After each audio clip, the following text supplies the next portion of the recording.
Alam mo ba na hindi mo naman kailangang lutuin ang paborito mong sawsawan ng mga inihaw at prito. Kaya panoorin mo para sa susunod ganitong proseso na rin yung gagawin mo. Sa paggawa ng atsara, ang ginagamit talaga ay hilaw na papaya, balatan at aalisin yung mga buto, then gagadgarin mo lang ito. After magadgad nitong dalawang papaya, maglalagay ako ng asin, medyo marami, then pipigain mo, lalamutakin mo muna sa asin.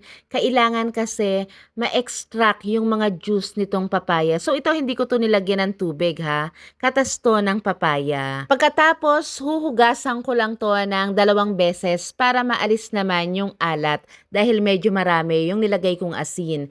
Pipigain mo at ang measurements po ng mga ingredients na gagamitin ko rito ay ilalagay ko sa dulo ng video. Sibuyas at bawang, medyo pino yung gagawin kong pagkakahiwa. Ito namang mga karot, maghihiwa ako ng maninipis, fine julienne at yung konti, hihiwain ko ng korteng parang bulaklak. Ganito lang yung ginawa ko para medyo may style or may design naman itong ating atsara.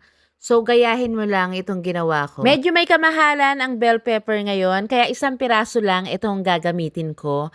Idisid lang, then hiwain rin ng maninipis. So, kagaya nga ng sinabi ko kanina, no cook itong ating recipe, kaya dito sa bowl ay maglalagay lang ako ng cane vinegar. Pwede kang gumamit ng white vinegar, maglagay ng salt, sugar, konting MSG, pero yon optional lang naman.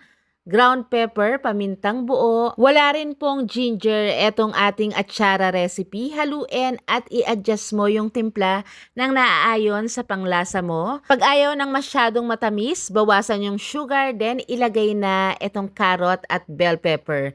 Ititira ko lang yung hiniwa ko ng flour. Ilagay na rin yung ginadgad na papaya. Hindi ko dinadamihan yung sabaw dahil ito pangkain namin dito sa bahay. Pag gusto mo yung medyo masabaw, dagdagan mo na lang. Eto, naman ako pa tong recipe na to sa lola ko at wala pang tumikim nito na hindi nasarapan. At dahil nanonood ka pa sa mga puntong to, paki-like and share mo na itong video.